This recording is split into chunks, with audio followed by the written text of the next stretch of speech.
Hi everyone, I'm Raffaella Scalesi and I'm not going to introduce myself again because we have already met during the first module on the project about violence-free pregnancy and childbirth by Il Melograno Association, and I was the project manager. Today we are going to talk about the detection of intimate partner violence in the perinatal period. So we will focus on some specific tools and methodologies that allow to early detect violence. As we said during the first module, perinatal violence has some specific features that require specific tools and methodologies for its early detection. So, we will talk about how to detect IPV, intimate partner violence, in the perinatal period through universal screening or through a single case investigation.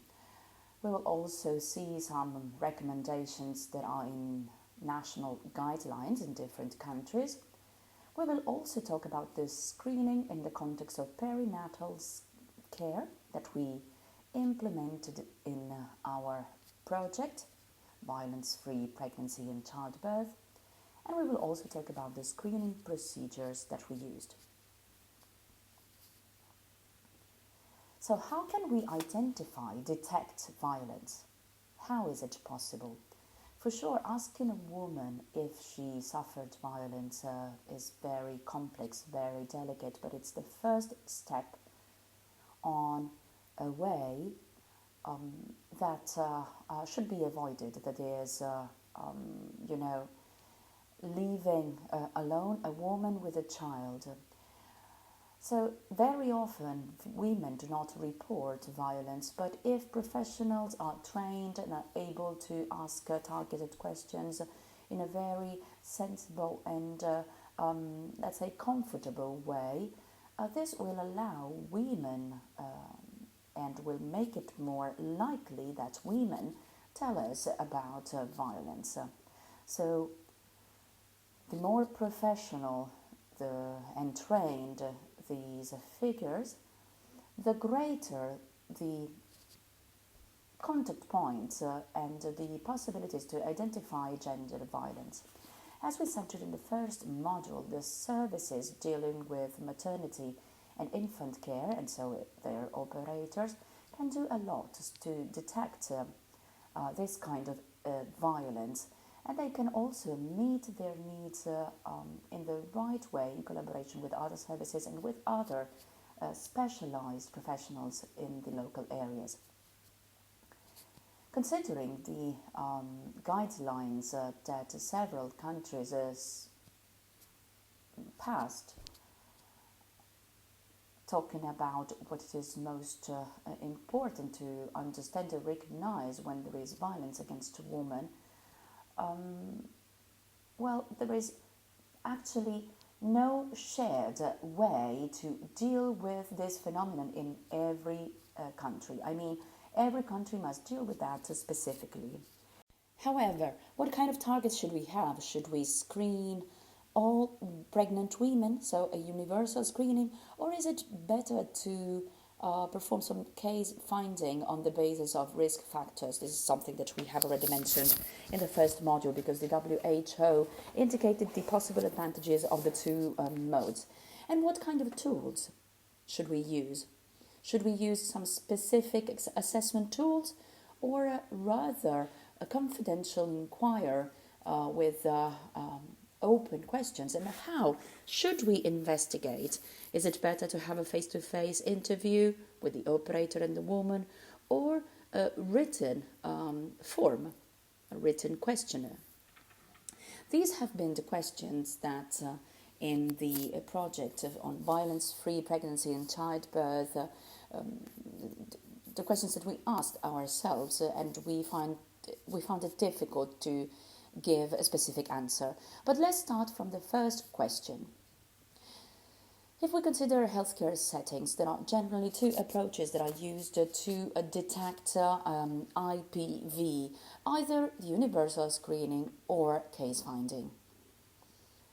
universal screening is also called routine screening and indicates an investigation on all women entering a health facility.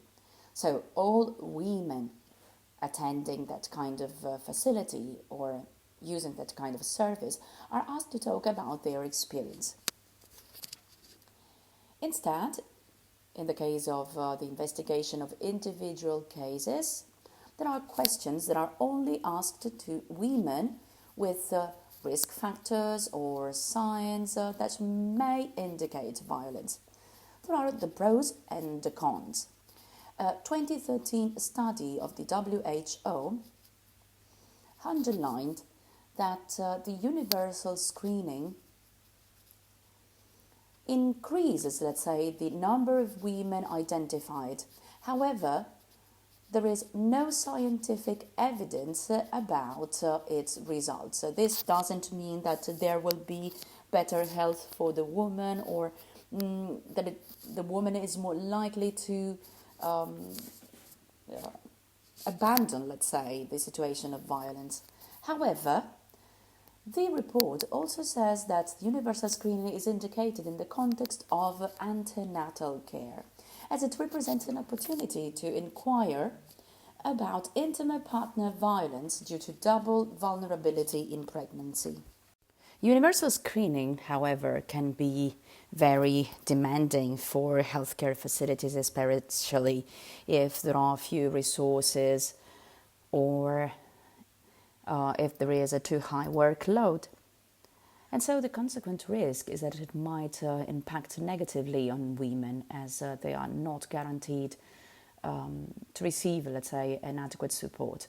This is why, in these cases, the WHO thinks it is better to focus resources on individual investigation, even if there are some limits, some limitations, because the operator might not identify some risk factors or signs of violence, or might focus on a woman only if she corresponds to the stereotype of the victim. If it is a migrant in vulnerability, very young, or with a specific type of partner. And this would mean to stigmatize further women and they do not recognize some specific cases. As for the considerations of the WHO, Dr. Patrizia Romito, a psychologist that dealt with gender violence, observes that there are several factors that create a complex situation as gender violence, and the health professional alone cannot determine the result of a project. For sure, it is a valuable aspect of the routine screening, and when the health professional asks a question, he or she sends a message of great importance, that the problem exists, that it concerns women, that it is relevant to health and many other things. It will then be the woman who decides if she wants to talk about it. By the way, in the meantime, the message has been given.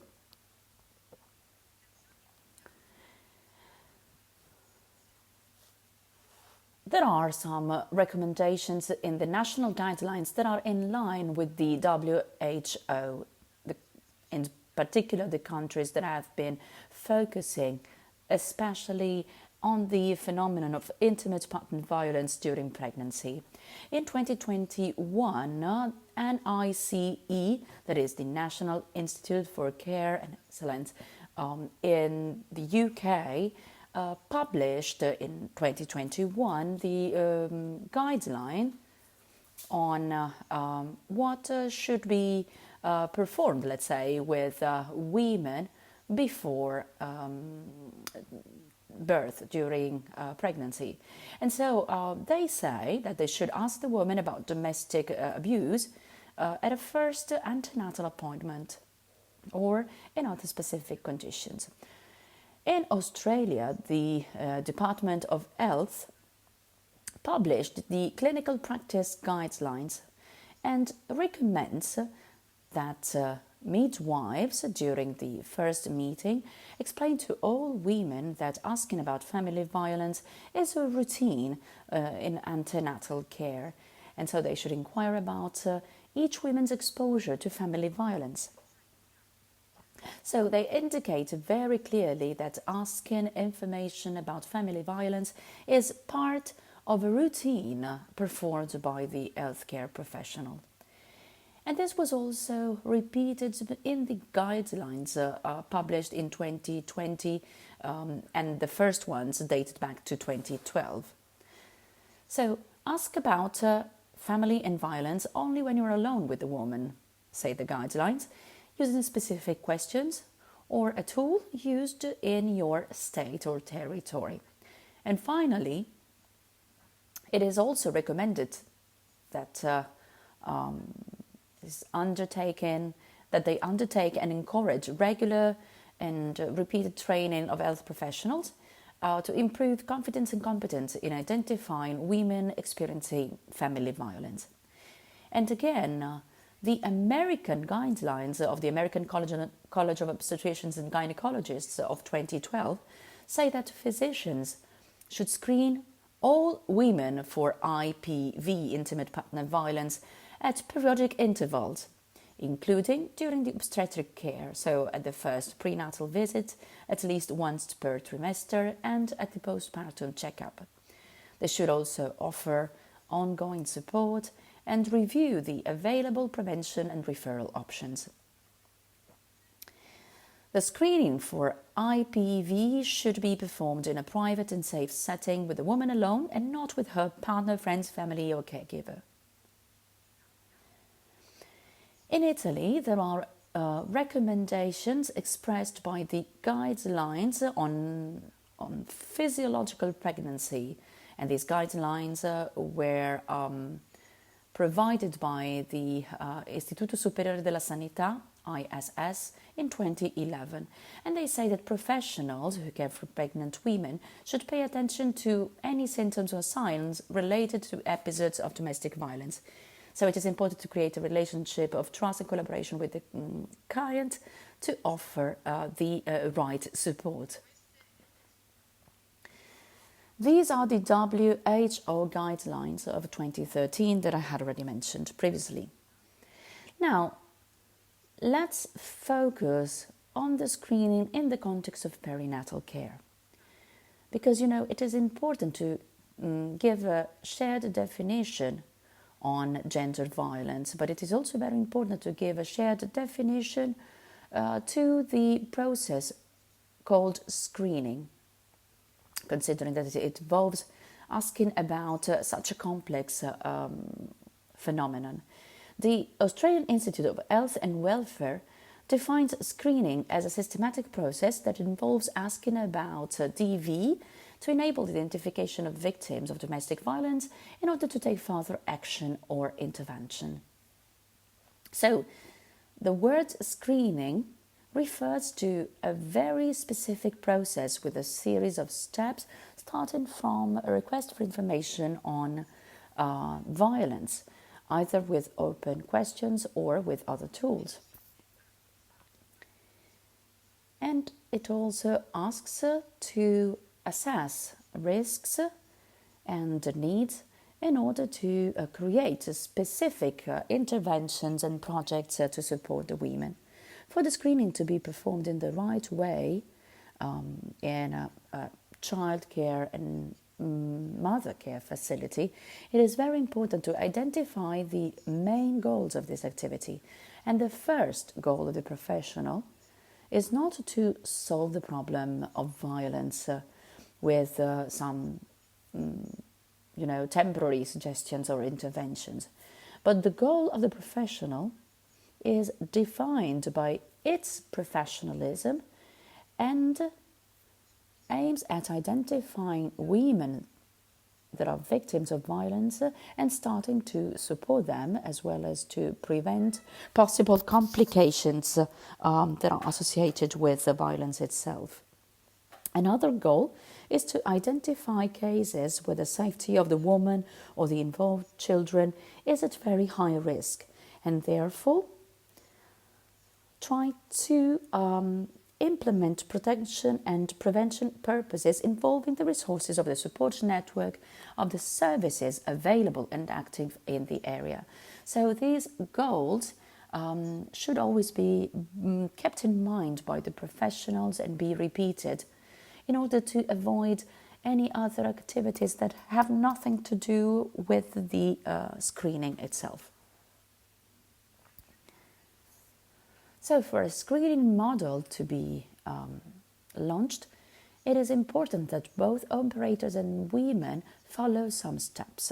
According to the WHO, and they stated in the same document that I have already mentioned, the WHO defines some minimum requirements. First, a standard operating procedure that should be defined for the screening to guide the professionals.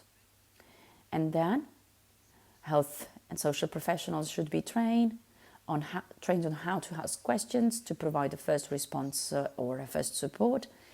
And the screening setting must guarantee both privacy and confidentiality to the woman. Because, for a woman to trust the professional, it is necessary to welcome the woman in a safe environment, in a safe setting, again, with, no other people, such as the partner or children or other members of the family. With migrants, refugees or ethnic minorities, it should also be guaranteed to, involve an external translator professional, avoiding to use members of the family that sometimes offer to help as interpreters. And finally, there should be a system of referral to other services that must be in place.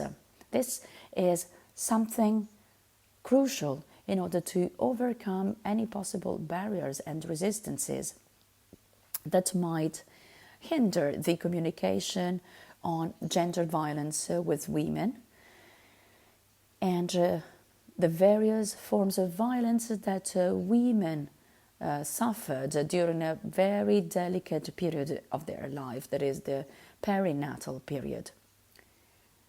In our project, Violence-Free Pregnancy and Childbirth, the other operators, the other professionals and I have been talking a lot about these requirements and we have defined some points before launching the project. As the WHO suggested, we are convinced that these minimum requirements were fundamental for a complete and correct screening process. The experience of our project for a pregnancy and birth without violence also highlighted that it is necessary to have beforehand a sort of legitimacy of the screening services and the hospitals involved, together with a full program against perinatal violence. Because this legitimacy is the official recognition of the program. And this will allow not only to have the necessary organization to implement the program in terms of information, spaces, times, work shifts, professionals involved, but it is also important because it will make the professionals feel that their work is recognized and integrated in their role, and that it is not just a personal interest in the topic, because in some services and facilities it might happen that some operators offer or volunteer to do this kind of activity, but if there is no legitimacy from the facility, the hospital, the program might fail, the whole program. And so the hospital or the healthcare facility should support professionals to avoid that the screening activity is not performant or to lose, the initial motivation and interest. This is something that might seem obvious, something that we take for granted, but it is fundamental because having this functional support makes the screening program functional and sustainable. Let's now look at the questionnaire that we used in our project on violence-free pregnancy and childbirth. And it was used in our activity, the activity that we call Screening 1. This questionnaire was written by the project work group, and they took into consideration the different facilities that were in the area of Modena. The questionnaire included 5 questions from the abuse assessment screening in the Italian version that was used in Modena and that has not been validated as the original American version instead. These questions had to do with a possible sexual, physical, or psychological violence suffered by the woman. The 5 questions are: does it happen to you to be afraid of your partners or of someone else with whom you have a meaningful relationship? Has your partner ever humiliated you, criticized you in public, insulted you, or prevented you from doing things that you wanted to do or see people you would like to meet? Have you ever been hit, slapped, kicked, or in any other way physically injured by anyone in the past? And if so, by whom, how many times? And what kind of injuries has this caused? And since when did this happen? If so, by whom, how many times, and what kind of injuries did this cause?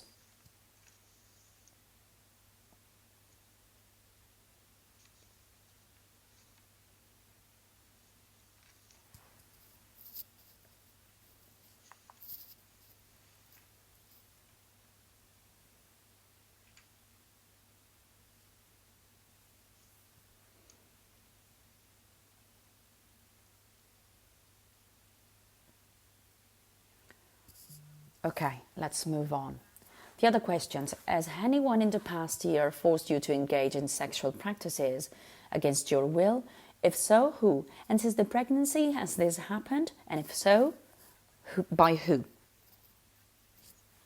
Have you ever received any threats to the safety of your child since you were pregnant? And if so, by whom? Considering that the project wanted to identify possible violence or sexual abuses in previous times, the questionnaire also included a question about sexual abuses in the past. And there were another 2 questions included to investigate 2 particularly important aspects. That is, have you decided together with your partner to start a pregnancy? And did it happen to you to go to the emergency room in the last year? And if so, how many times? The questionnaire was also given, supported by a sheet with the different scales. We considered also all the indicators given by literature. And so the sheet should be considered by the operator, not to ask about all the indicators to the woman, but to identify them partially in the collection of personal data and medical history, and also during the investigation and screening. There are symptoms and behaviors that might not immediately tell you that a patient was a victim of violence, but they should be taken into consideration to improve the process of identification of the women who suffered violence or in cases of doubts, in order to provide them with the best support. We have already seen in the previous module with our colleague that there are some signs that might arouse suspects of violence. It is possible to find some data, some figures in the sheets that are used in the various services and that have to do with presence of sexually transmitted diseases, urinary infections that are recurrent, or painful diseases, especially of the pelvis, no weight gain or very low weight gain during pregnancy, or multiple abortions. Then there are other signs to observe during the interview. For example, it is important that the operator remembers if the woman finds it difficult to come to the appointment, or if she skips the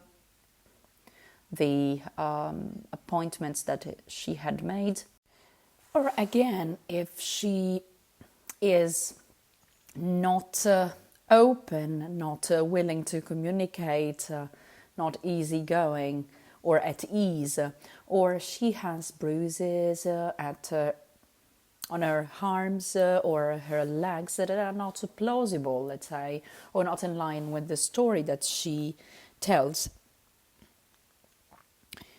Or maybe if she tries to cover these signs, these marks with some clothes, some scarves. It is also very important for the operator to consider the behavior of the partner. If the partner is always with the woman and tends to, prevail, he talks on behalf of her, he doesn't want to go away when the operator asks her to have some checkups, and so that and asks him to go away, or if the partner insists on acting as an interpreter for the woman because the woman cannot speak very well Italian or another language.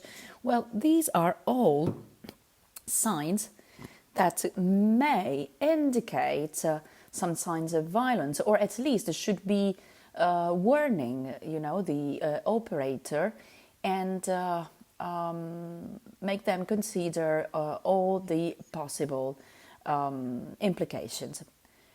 As the WHO recommended, it is necessary for operators, professionals, to follow some guidelines during the screening procedure. So, very clear and precise points telling them what to do, what kind of steps to perform, and how to operate.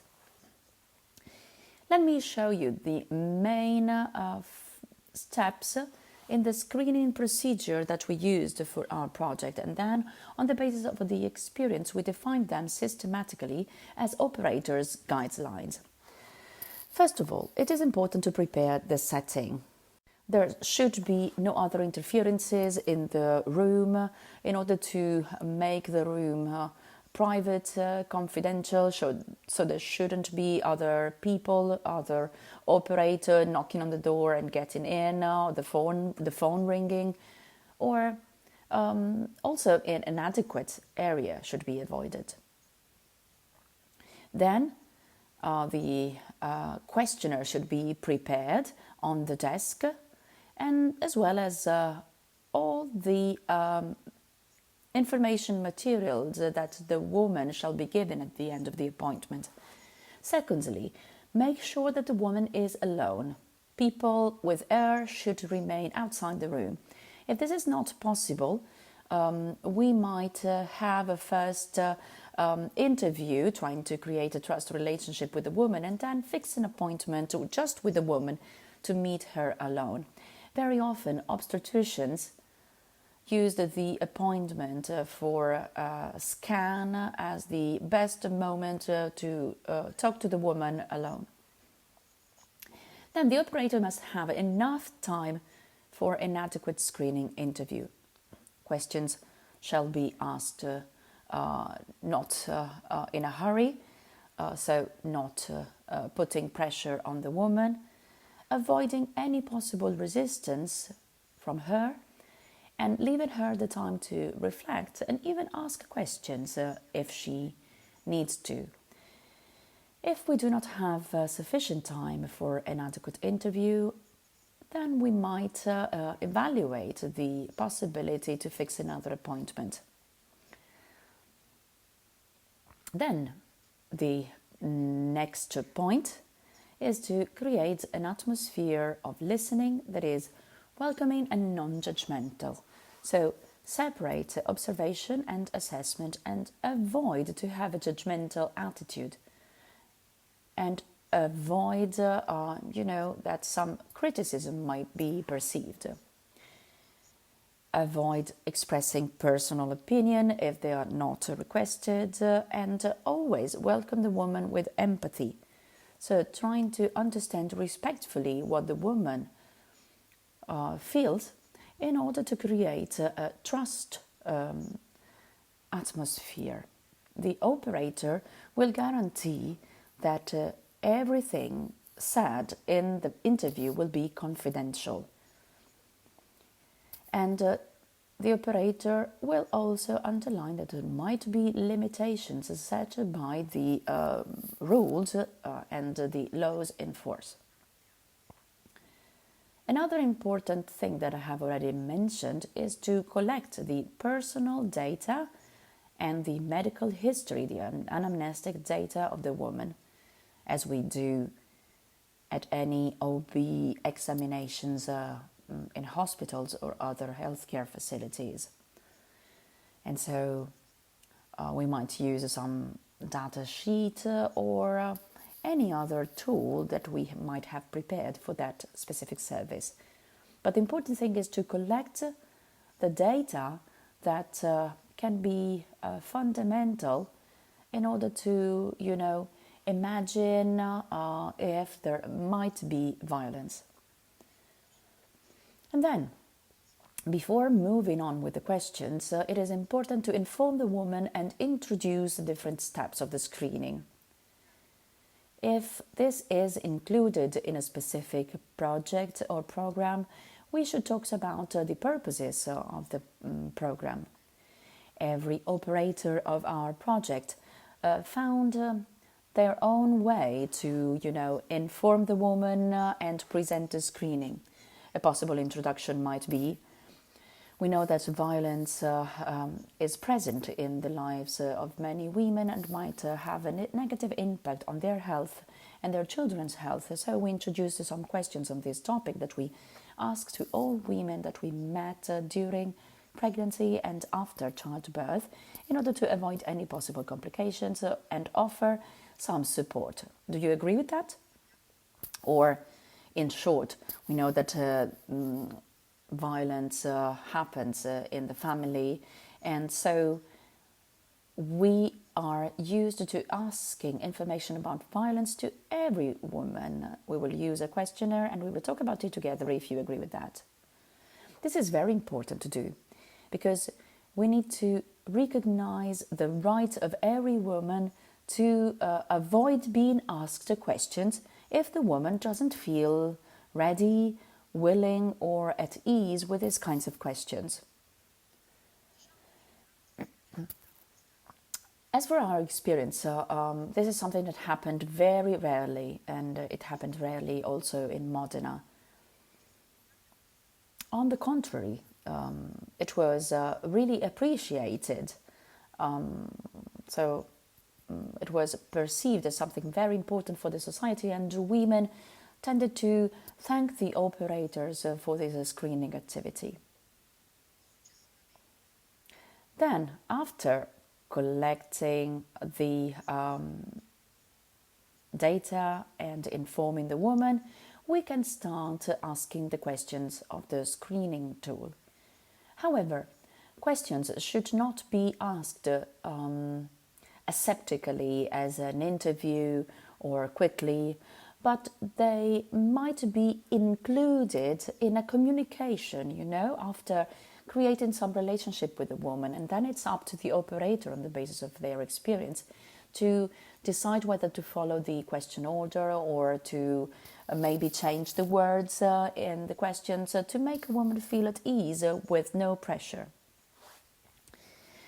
Some questions should also be specified with practical examples of behaviors that should not or might not, be considered as violence. For example, psychological violence is something that is not very often perceived. This is a very delicate topic, and we have focused on it very often because, every operator in the screening procedures need to find their own balance between asking the questions as they were written, because we should remember that the American version of the screening tool, of the assessment screening,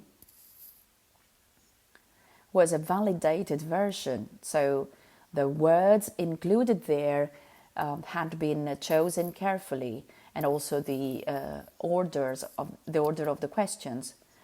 The Italian versions was not validated. It was only translated, but at the same time, it was up to the operator, as I was saying, to strike the right balance between the standard questions and the specific cases they had to deal with, the relationship they had to create with each and every woman, without, giving, however, personal opinions or adding useless information or other, remarks that might cause women's resistance.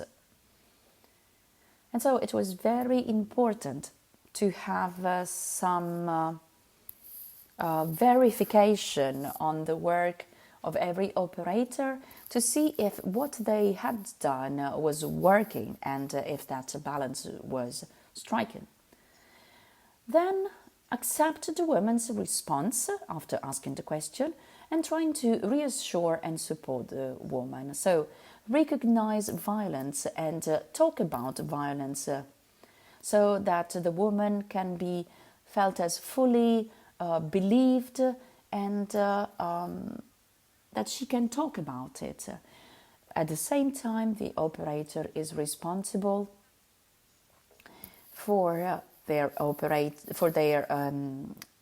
work. This might have an impact on the woman, and so an operator must not verify if the story told by the woman is true or not. And I want to emphasize this point. Why this? Because, as I said, the operator must not ask other questions to understand if what the woman is telling is actually true. This should be avoided. At the beginning of our experiment, it was, very easy for operators to be willing to understand something more, to understand if that story was the truth. But this might hinder the woman's trust and the fact of her opening up and telling her story. So maybe it's better to postpone this passage. And the professional needs to perform only their tasks, and this would avoid frustration if, for example, one woman doesn't want to be helped. And at the same time, it is important to avoid to be too willing to solve the problem immediately to save the woman. After this, it is also important to make an initial assessment of the safety of women and children. If there are no risk factors, the operators should be trained for this assessment to be performed, and eventually, activate other resources, professionals or services within the healthcare network if necessary. So the operator should be supported by a specialist then to assess the risks and work for the safety of the woman if needed. Another point is to observe and detect any possible indicator of suspicions that might come from the behavior of the woman or the partners. If the partner has come with the woman. And then another point is to identify any positive or doubtful cases. We defined the cases that were emerging from the various screening activities as negative if no violence emerged, or positive if a woman gave at least one positive answer to one of the 5 answers, or one yes to the 3 additional questions, or if there are symptoms or signs that might arise suspicions. In these cases, the operators should talk to the woman about what they observed and what led them to think of violence, and tell them that if she wants, she can come back to find support and assistance. After that, there is another very important point before closing the interview, that is to inform the woman about the network of available services and implement the different procedures for the care pathway. For all women, we should prepare some information materials on the available services and the network, and in case of doubts, the operator will be willing to further talk to the woman in the future. If a woman, let's say, tests positive to the screening, should be offered a care pathway to support them in order to abandon, let's say, the condition of violence and to support them during pregnancy and childbirth. As I said at the beginning of this training, it is very important to give women this double possibility. Women that are victims of violence, however, have different complex needs, so psychological support, legal support, healthcare, shelter, the protection for their children, and no operator on their own can meet adequately the needs and no services alone. Complete and tailor-made support can be offered only if there is a network of services, professionals, and local bodies acting in synergy. And we said this at the beginning when we talked about the legitimacy and the fact that the hospital, the healthcare facility should have some agreements with the local services working on women violence. So it is fundamental that women who are victims of violence consider the professional performing the screening a possible contact point with the network of available services. Because it's not up to the operator to give all the answers, to meet all the needs, but it is important that he or she becomes a contact point for a complete support. Practically speaking, this means that the operator during the screening gives addresses, contact names, but they should also facilitate the connection and explain what these different services do. If the woman agrees, they might even activate some specific services for the woman. And to support a woman that is victim of violence during prenatal care, we should always offer them help to support them, support her as a mother. And we had to underline this point several times because, the violence was the main focus, and very often women were only told about the services that work for violence in general. Instead, it is very important to support the woman because she is about to become a mother, and so that's a very important point. But we need to add something more. It is right and fundamental to integrate the activity to detect violence. But at the same time, we should consider that starting a pathway to abandon violence also requires the woman to be fully aware of what is happening and to be willing. And so this very often requires longer times and support with some specific figures and professionals, especially when the violence is admitted during the screening procedure. In other words, we cannot expect that a screening procedure immediately, is immediately accepted by the woman, and the woman accepts to start to be supported, to have this care pathway. But it is important to support her in her decision on whether and how to start this kind of pathway by giving her information that are clear on all the opportunities, services and professionals available.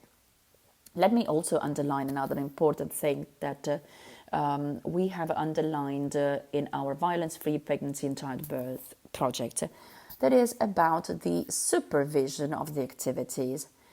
The screening activity is very demanding, very complex, and the healthcare facility requires to be well organized, and the professionals are required to be involved, constantly paying attention to play their role in the best way. So it is important to support the screening activity by monitoring the work that is being carried out, to analyze the problems and the critical points that might emerge, and understand what kind of measures should be implemented to solve problems and what kind of changes might be needed. And on the other hand, it is also important to have this supervision of the operational team, so sharing experiences also with professionals that are experts in the field,